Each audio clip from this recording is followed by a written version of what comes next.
quadro clínico,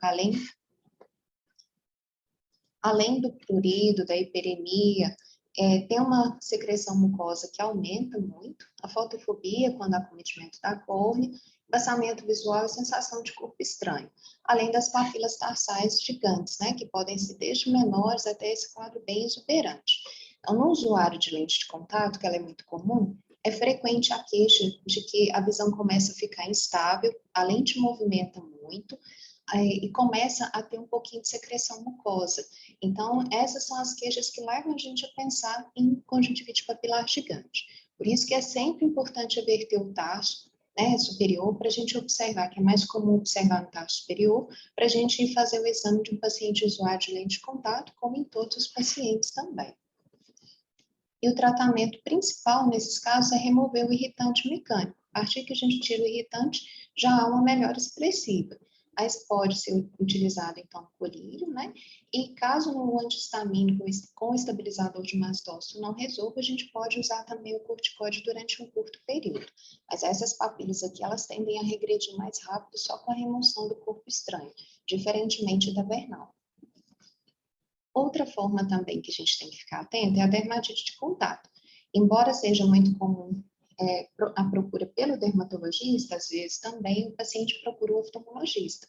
E essa resposta ela pode ser uma exposição a fármacos, às vezes até mesmo de colírios, a conservantes de colírios, cosméticos, metais. É sempre bom perguntar ao paciente sobre o uso, principalmente nas mãos, de cosméticos nas mãos, esmaltes, às vezes níquel, alguma bijuteria que ele use, e quando ele leva a mão no olho para coçar, ele estimula e tem essa dermatite de contato. Já tive pacientes até com dermatite de contato, às vezes porque tinha um níquel na armação do óculos e ele não sabia.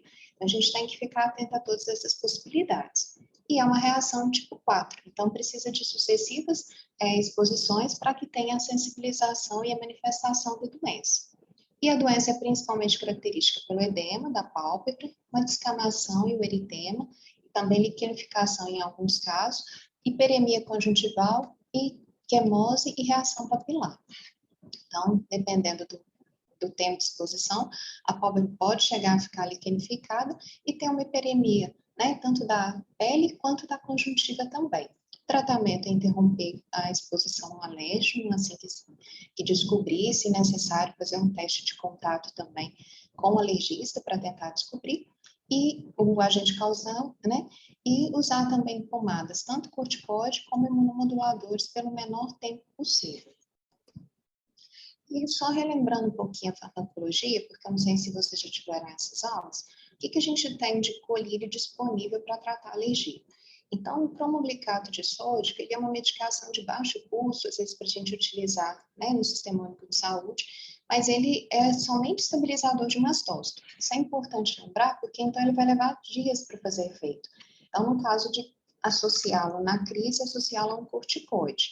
Já os outros medicamentos, a alcaftadina, o cetodifeno, a epinastatina e a olopatadina, embora sejam substâncias diferentes, elas têm um mecanismo de ação muito próximo, tanto de agonista como estabilizador de mastócito, e varia um pouquinho a posologia. Enquanto o Lastacaft, a gente usa o Lastacaft patanol S uma vez ao dia, o patanol e o Relestat são 2 vezes, e o Octifen é de 2 a 3 vezes. Em relação a valor, esses 3 são muito próximos, e o Octifen é um pouquinho menor. Em relação à qualidade e eficácia, todos esses produtos são bons e, às vezes, a gente observa uma diferença na adaptação do paciente. Alguns relatam melhora com um, e aí ele acha que aquele não tem tanto efeito nele, troca para outro e acha que teve mais efeito. É importante a gente sempre conversar com o paciente, respeitar isso, mas são todas medicações boas e a gente pode lançar mão de todas elas.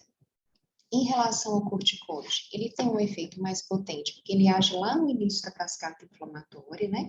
Mas, como eu já falei, é importante lembrar a família de que ele tem que ser usado por um curto tempo, por causa do risco de aumento da pressão.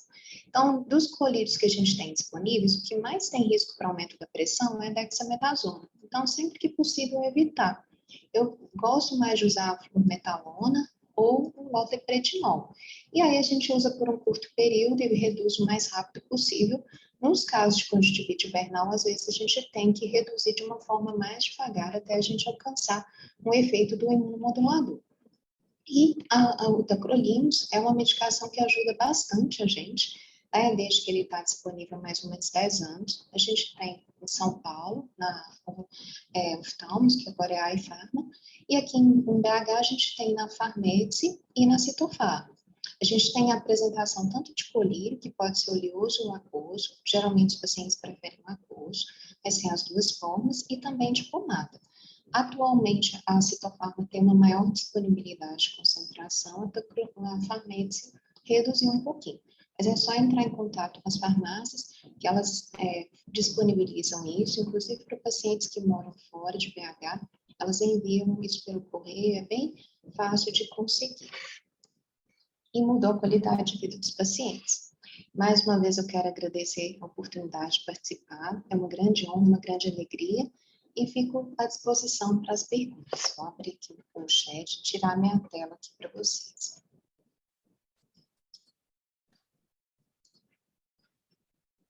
Muito obrigado, Letícia. Excelente, abrangente, bem em cima do tempo. E vamos abrir para as perguntas. Eu já vou abrir para já tirar um pouco quebrar o gelo do pessoal. E tem alguém com áudio aberto a mais aí?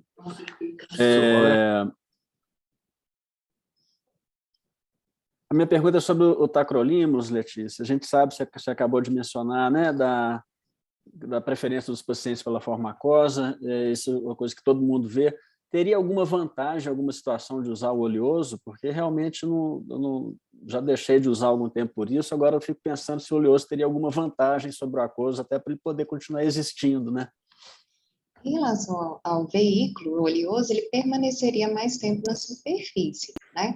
Mas quando uma vez eu questionei a farmacêutica da Farmedice, ela me falou que é uma medicação muito utilizada para animais, para controle de alergia ocular em animais, por isso que eles mantêm o oleoso.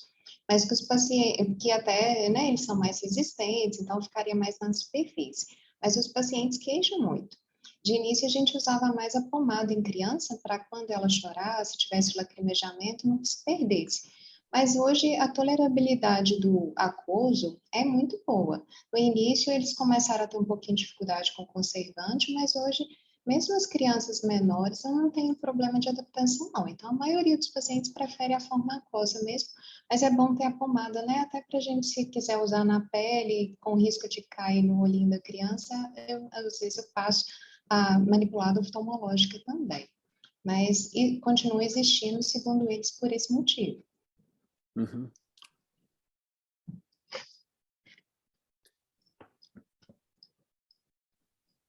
Bom, já estão começando a aparecer as perguntas. Antes, até eu quero lembrar os residentes do São Geraldo, que tem aí no chat, tem o link para a folha de presença, tá, pessoal?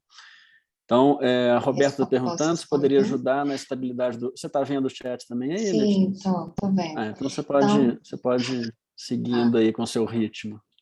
Então, em relação à estabilidade lacrimal, não ajuda. Na verdade, esses colírios acabam tendo um pouquinho de conservante, então sempre como conservante acaba sendo tóxico para o epitélio também.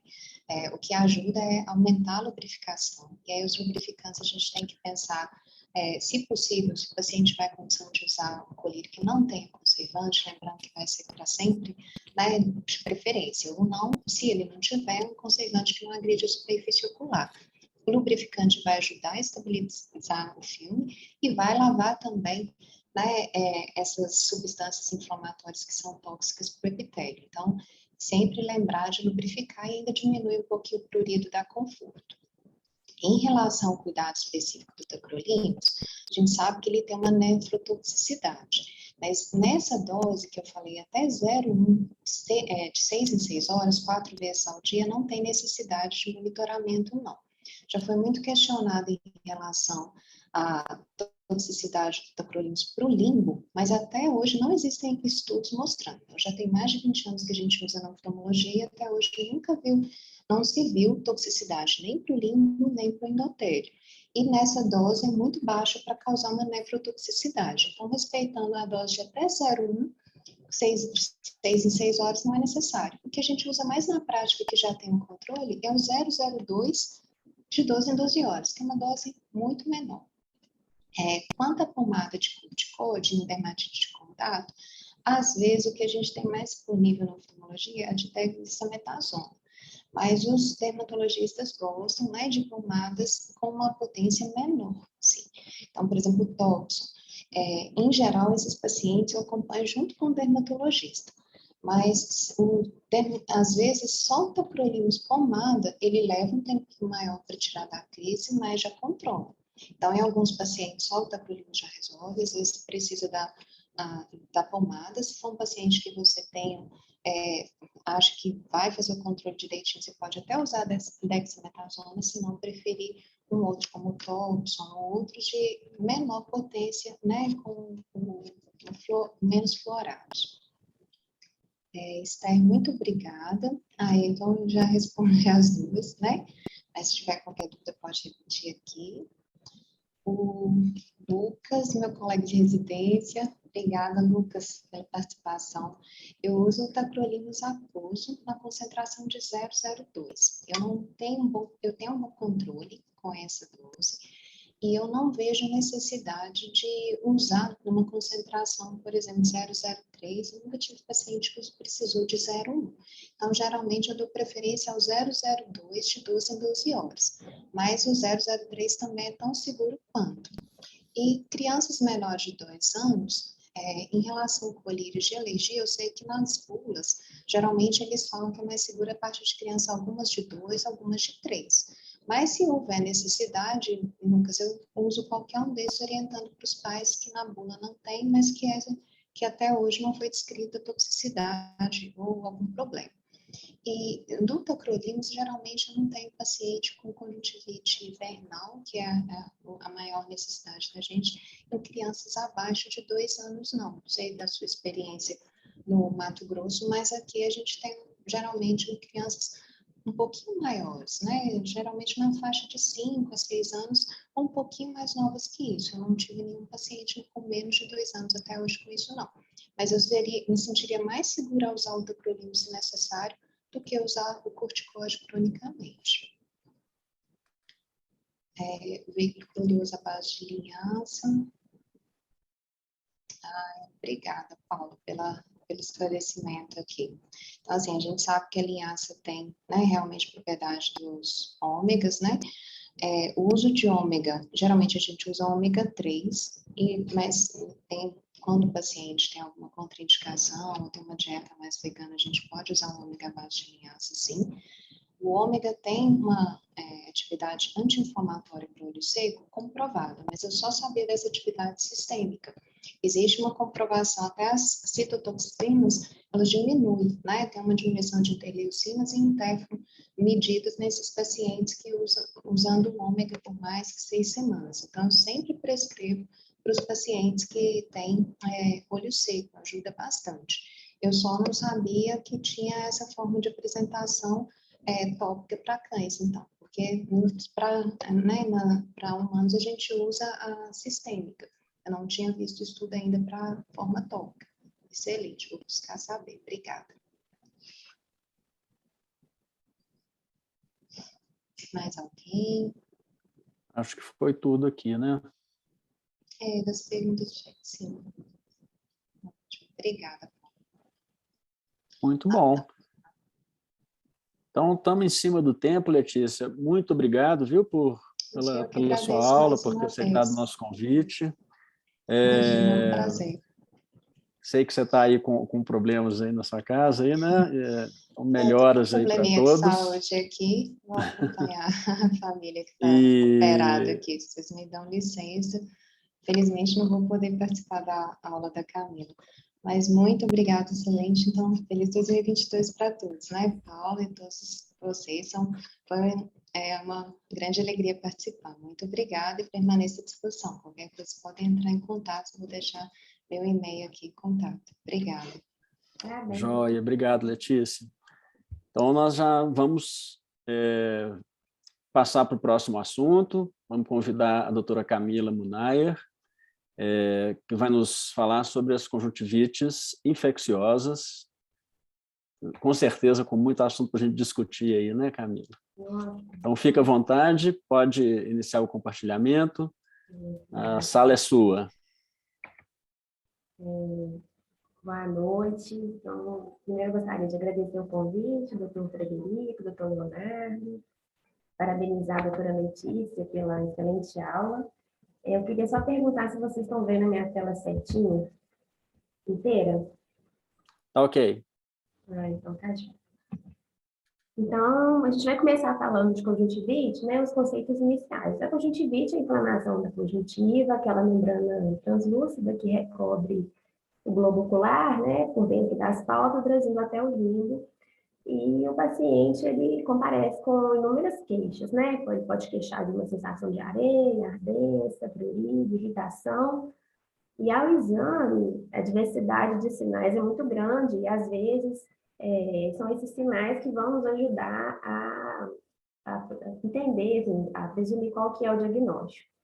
Então, a gente pode ver hiperemia conjuntival, presença de folículos, papilas, a exudação pode ser uma secreção às vezes mais aquosa, mais purulenta, presença de membranas verdadeiras ou pseudomembranas, cicatrizes, granulomas, um edema palpebral e as adenopatias, que podem ser pré-auriculares ou submandibulares.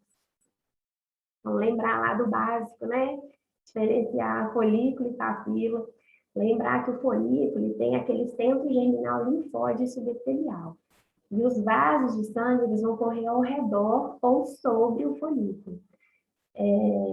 As principais causas são as conjuntivites virais, a clamídia e a toxicidade em medicamentos, né? Muito comum, às vezes, em paciente usuário de brimonidina, para tratamento de glaucoma. E já as papilas são dobras do epitélio fibrovascular com infiltrado inflamatório, e a gente vai ver que vai ter um núcleo vascular. São diversas causas, a gente pode observar papilas em conjuntivites bacterianas, no caso as conjuntivites alérgicas, como a doutora Letícia muito bem colocou, em caso de blefarite, usuário de lente de contato, na ceratoconjuntivite clínica superior e na síndrome da pálpebra flácida. E diferenciar, né, a pseudomembrana e a membrana, ambas são formadas por fibrina, leucócitos e material necrótico. A diferença é que no caso da membrana verdadeira, esse material ele vai estar infiltrando o epitélio mesmo na conjuntiva. Então, quando a gente remove, existe um sangramento mais importante e uma tendência maior a formar um tecido de granulação e formação de cicatriz na conjuntiva. A pseudomembrana, a gente sempre lembra das conjuntivites adenovirais, das conjuntivites herpéticas, e a membrana verdadeira, os exemplos clássicos são causados por Corynebactéria diphtheria e pelo Streptococcus. Então, agora falando mesmo das conjuntivites infecciosas, né, são diversos agentes etiológicos, os vírus são sem dúvida os mais comuns, mas também podem ser causados por bactérias, fungos e protozoários. Geralmente, assim, no dia a dia, o diagnóstico ele é clínico, né? Mas a gente pode precisar de algum exame complementar, fazer algum raspado de conjuntiva em casos clinicamente duvidosos ou que a gente não teve sucesso com o tratamento. Lembrar que nos casos de conjuntivite neonatal e nas conjuntivites hiperagudas, é altamente recomendado, né, a gente fazer coleta do material para identificar o agente etiológico. E muito cuidado também na interpretação desses resultados, né, da microbiologia, porque existe uma diversidade de agentes ali próprios da conjuntiva. Então, tem que ter muita cautela na interpretação para saber se aquele agente é realmente causador ou é só uma contaminação, né? Então, a gente vai começar falando dos agentes separadamente, e vai começar pelo adenovírus, que é uma das principais causas de conjuntivite nos pronto atendimentos. Existem 4 formas de apresentação. A conjuntivite folicular inespecífica, né? O paciente que vem com aquela hiperemia conjuntival, os folículos, às vezes ele vai ter aquele linfonodo, às vezes doloroso ao toque, uma ceratite epitelial leve, um discreto edema epitelial. Uma outra forma de apresentação é a febre faringoconjuntival, né? Que, como o próprio nome diz, além da conjuntivite, ele vai ter febre, faringite, às vezes diarreia, rinite associados. Existe a ceratoconjuntivite epidêmica, que sem dúvida é a mais grave das apresentações. O paciente, além do quadro mesmo, da epidemia dos folículos, ele tem mais tendência a formar hemorragia conjuntival, as membranas, pseudomembranas, e mais chance de ter um acometimento corneano, né? Forma vesícula subepitelial, cerca de 2 semanas podem aparecer os infiltrados subepiteliais. E existe uma forma rara, que é a ceratoconjuntivite crônica, né? Em que o paciente pode ficar anos apresentando folículos e papilas, um diagnóstico bem difícil de fazer, né, na prática. O tratamento, ele se dá através de fisiológico, compressas frias, uso de colírio lubrificante para atenuar os sintomas, e o colírio de corticoide a gente usa em casos extremamente sintomáticos, quando o paciente está formando membrana, e na caso de infiltrado subepitelial, que prejudica a acuidade visual. Às vezes são poucos infiltrados subepiteliais, às vezes periféricos, então o melhor é aguardar mesmo, não usar corticoide nesses casos. No caso da conjuntivite herpética, ela também é uma conjuntivite folicular que também pode dar linfonodomegalia.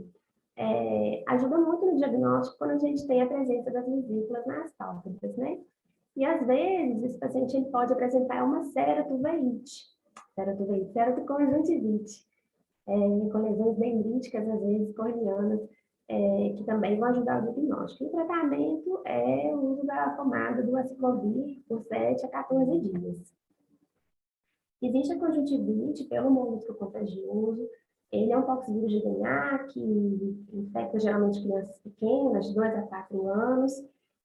São lesões altamente contagiosas, são aquelas lesões elevadas, umbilicadas, que são transmitidas através do contato. Lembrar que às vezes a gente vê criança com quadro muito disseminado, sem pensar em uma imunodeficiência associada. E essa criança ela vai apresentar uma conjuntivite folicular crônica, com presença de secreção no colo.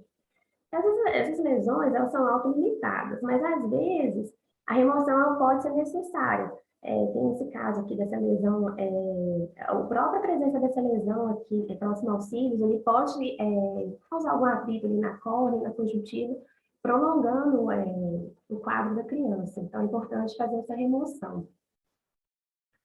No caso das conjuntivites agora bacterianas, a gente vai dividir as conjuntivites bacterianas nas hiperagudas, nas agudas e nas crônicas. Vai depender do tempo de início dos sintomas depois do contágio. Então, as hiperagudas são quando os sintomas aparecem até 24 horas, as agudas em até 3 semanas e as crônicas mais de 3 semanas. As hiperagudas são causadas principalmente pela Neisseria gonorreia e meningites. As agudas, hemófilos influenza, Streptococcus pneumoniae, Staphylococcus aureus. E as crônicas, geralmente, elas estão associadas a um quadro de blefarite. Os principais agentes são Staphylococcus aureus, a moraxella, o proteus, Pseudomonas e Enterobactéria. Lembrar que tanto Neisseria quanto clamídia, elas também podem causar amenorragia. Então, eu vou começar falando das conjuntivites bacterianas hiperagudas, né, que são causadas pelas Neisserias, tanto a gonorreia quanto a meningitidis. Geralmente a meningitidis é um quadro que é um pouco mais brando do que a da gonorreia, e é importante, se a gente isolar a Neisseria meningitidis, a gente tem que notificar. A gente tem até 24 horas para fazer a notificação. Essas conjuntivites, elas são mais comuns em neonatos, adolescentes com vida sexual ativa e adultos jovens. Aquele quadro que quem viu uma vez, não esquece de jamais, né? Aquela secreção purulenta abundante, você limpa aquilo, logo se refaz. Uma queimose importante, hiperemia, um edema palpebral. Também pode ter uma adenopatia associada, às vezes dolorosa. E as Neisserias, elas têm essa capacidade de penetrar o tecido íntegro, né? Então, elas podem evoluir com perfuração em até 40% dos casos. É importantíssimo, nesse caso, a gente fazer a avaliação laboratorial. E o tratamento, a gente tem que tratar esse paciente topicamente e sistemicamente, né? Topicamente, a gente vai usar o soro fisiológico de orinol, colírio de ciprofloxacino ou pomada de eritromicina. Do ponto de vista sistêmico, quando não há acometimento corneano, a gente pode usar o ceftriaxona em grama dose única e a alternativa é a penicilina G-procaína. Quando tem um acometimento corneano, a gente tem que internar o paciente e fazer medicação venosa. A gente vai usar o ceftriaxone é 1 grama de 2 em 2 horas de 3 a 7 dias, ou a penicilina cristalina, e altamente recomendada associar a azitromicina ao tratamento para tratar com a infecção por clamídia. Esse paciente tem que ser visto diariamente pela gravidade do quadro. Depois, à medida que ele vai respondendo ao tratamento, a gente vai espaçando o exame. E é importante investigar outras DSTs também, tanto no paciente quanto no parceiro. Com relação às conjuntivites bacterianas agudas, geralmente quando a gente suspeita de uma conjuntivite bacteriana no exame, lá no pronto atendimento, a gente não colhe material de todas as conjuntivites que a gente suspeita de bacteriana. Geralmente a gente inicia um colírio de um antibiótico de amplo espectro, mas às vezes não responde ao tratamento inicial, às vezes o paciente tem alguma doença ocular que te preocupa um pouco mais, você pode colher material para poder fazer o tratamento mais guiado. Lembrar em crianças, gente, que hemófilos influenza é uma causa de conjuntivite, costuma dar um edema palpebral mais demarcado, mais angustiado, e às vezes a criança está com um quadro de febre, infecção de via aérea superior. Nesses casos, é importante a gente usar o antibiótico sistêmico também, para evitar o risco da doença disseminada. No caso das conjuntivites bacterianas crônicas, que são aquelas que, como eu falei, geralmente estão associadas à blefarite, no caso da blefaroconjuntivite crônica, o principal agente é o Staphylococcus aureus, que causa conjuntivite ou pela infecção direta ou pela produção de exotoxina. E no caso da blefaroconjuntivite angular, o principal agente é a moraxella. O quadro pode ser uni ou bilateral, geralmente dá uma reação folicular, mas o Staphylococcus aureus também pode dar uma reação papilar. E aquele quadro que a gente vê, aquele hiperemia conjuntival, as crostas presentes nos cílios, às vezes no ângulo externo palpebral, no caso da blefaroconjuntivite angular, e às vezes o paciente pode ter uma ceratite marginal associada. E o tratamento, a gente vai fazer um tratamento da blefarite, né? Higiene palpebral, uso de compressa mole, alguma tomada de antibiótico. E em casos resistentes, a gente pode usar tetraciclina, doxiciclina e erythromicina oral.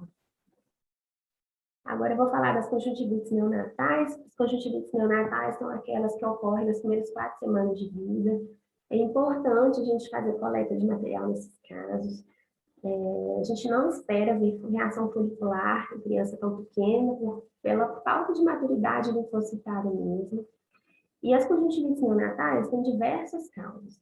A Chlamydia trachomatis é a principal delas, ocorre em cerca de 73% dos casos e geralmente os sintomas acontecem entre a 2ª e 3ª semana de vida. A Neisseria gonorreia, em cerca de 15% dos casos, geralmente os sintomas são na 1ª semana de vida. Podem também ser causar a conjuntivite neonatal por Staphylococcus aureus, Streptococcus pneumoniae, o hemófilos influenza, herpes vírus, que geralmente dá sintoma até a 2ª semana de vida, e a conjuntivite química, que acontece entre o 1º e o 2º dia de vida. No caso das infecciosas, a contaminação se dá através dos organismos vaginais, seja por parto normal, às vezes um tempo de bolsa curta mais prolongado, ou através de contaminação dos cuidadores da criança. O tratamento, a gente vai usar um colírio de amplo espectro até a gente identificar o agente, e depois a gente vai fazer o tratamento guiado de acordo com o que identificar na microbiologia. É importante encaminhar os pais também para a avaliação do genital. É importante a profilaxia, né? Atualmente a Sociedade Brasileira de Pediatria recomenda usar o colírio de povidona 2,5, ou pomada de eritromicina, ou pomada de tetraciclina. O nitrato de prata, ele deve ser usado apenas no caso de indisponibilidade das outras substâncias, devido à maior toxicidade. Vou citar aqui a síndrome autoglandular de Parinor, é uma conjuntivite granulomatosa associada à linfadenopatия regional, tem diversas causas, né? A Bartonella, no caso do doença do arranhador do gato, mas também pode ser causada por esporotricose, tularemia, linfogranuloma venérea, tuberculose e sífilis. O diagnóstico de certeza, né? A gente vai dar aqui através da biópsia conjuntival e também colhendo a história do paciente. E o tratamento vai ser direcionado para a causa.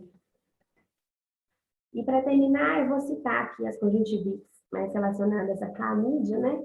Existe a conjuntivite de inclusão do adulto e o tracoma. A conjuntivite de inclusão do adulto ela é causada pela clamídia serotipo A, B e C. E o tracoma é pela clamídia sorotipo D até o sorotipo K, D, F, G, H e J, K. No caso da conjuntivite de inclusão do adulto, a gente considera uma infecção oculogenital, né? Ela é transmitida ou por autoinoculação a partir de secreção genital, e mais raramente olho a olho. Eles acreditam olho a olho ser responsável por 10% dos casos da transmissão. Geralmente, os sintomas da conjuntivite estão associados a uretrite, a cervicite, e existe um tempo de incubação de 1 a 2 semanas. A conjuntivite ela pode ser unilateral, e se o paciente não trata, ela evolui de uma forma crônica. Vai ter uma secreção mucopurulenta, a presença dos folículos e adenopatia, que é muito dolorosa, pode ser muito dolorosa.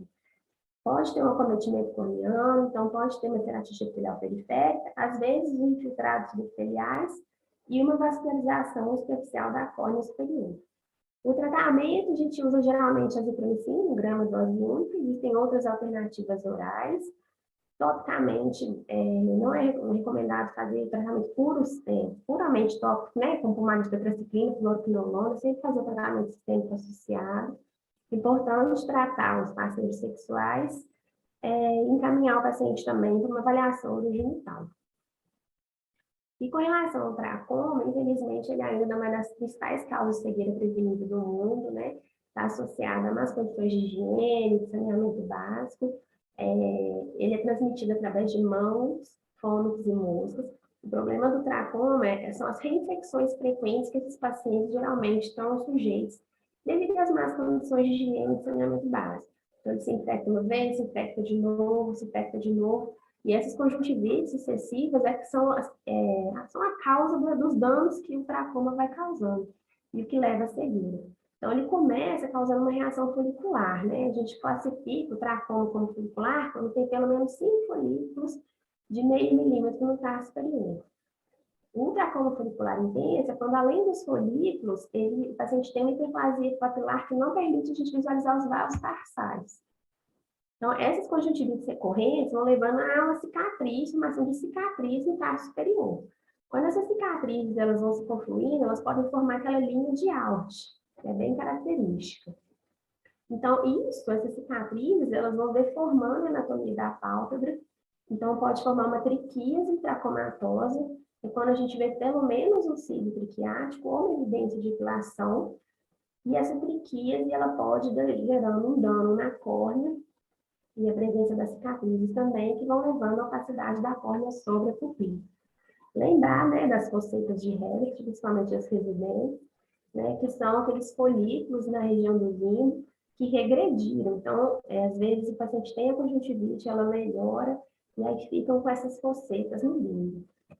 Então, é importante, nesses casos, a gente tratar o paciente e os familiares. O tratamento ele é feito com azitromicina, 1 grama dose única. Existe a alternativa de usar tetraciclina por 6 semanas, mas é menos eficaz. Em casos cirúrgicos, para correção dessas deformidades palpebrais, da triquíase. Existe essa estratégia da Organização Mundial de Saúde, que é a SAFE, que é para combater o tracoma, né, que é para cirurgia para correção dessas deformidades palpebrais, os antibióticos, no caso da azitromicina, limpeza facial e melhoria das condições de higiene e saneamento básico. Então, é uma causa, né, de cegueira importante que é prevenível, né? É um absurdo isso ainda existir. Então, era isso que eu queria trazer para vocês. O tempo é curto, o tema é enorme, mas era isso.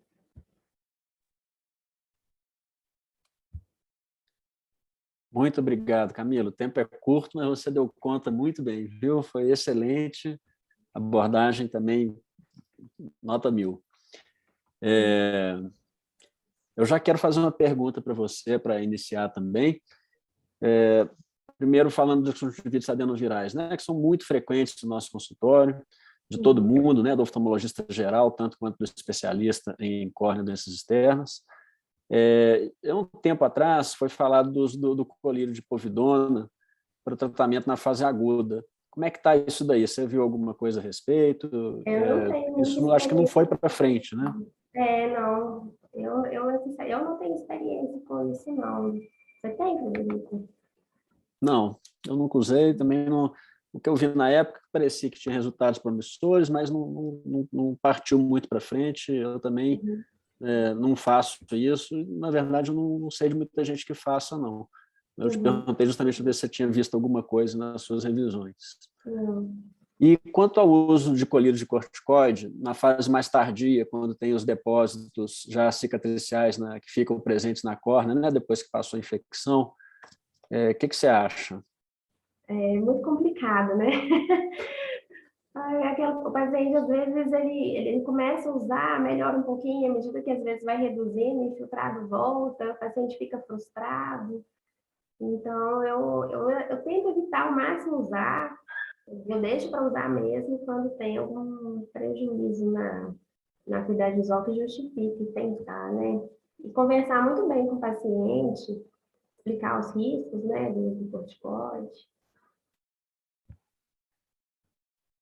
Olha, a gente vê, às vezes, alguns pacientes, né, com a baixa acuidade visual persistente, aí, meses após o episódio da conjuntivite, e os pacientes incomodados com a visão, com a qualidade de visão, né?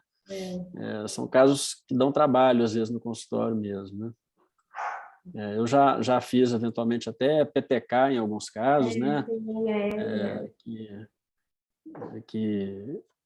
Também tem que saber fazer direitinho ali, porque, às vezes, a profundidade dos depósitos, a ablação, a forma de ablação, hoje, com a ablação transepitelial, facilitou um pouquinho, porque quando a gente remove o epitélio mecanicamente, a gente vê a bolma toda onduladinha no lugar onde está, né?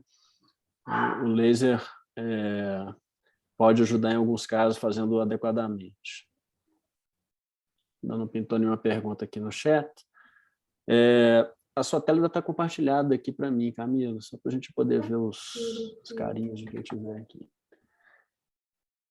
No tratamento de conjuntivite neonatal, você tinha mencionado ali o uso de quinolona. Eu fiquei pensando se há alguma restrição no uso de colírio de quinolona, né, em recém-nascido. Isso é uma discussão que a gente até teve com a pediatria aqui no Hospital das Clínicas. Eles não estão restringindo o uso de ciprofloxacino em criança mais não, sabe? E às vezes é o que tem para a gente usar na prescrição mesmo do HC, então a gente acaba usando. Às vezes a gente não acha a eritromicina, né? Aí a gente acaba usando a azitromicina, 20 miligramas por quilo, por 3 dias, em caso da disponibilidade da eritromicina. Eu não estou conseguindo, mas tirar compartilhamento. Vou ver se eu consigo tirar daqui.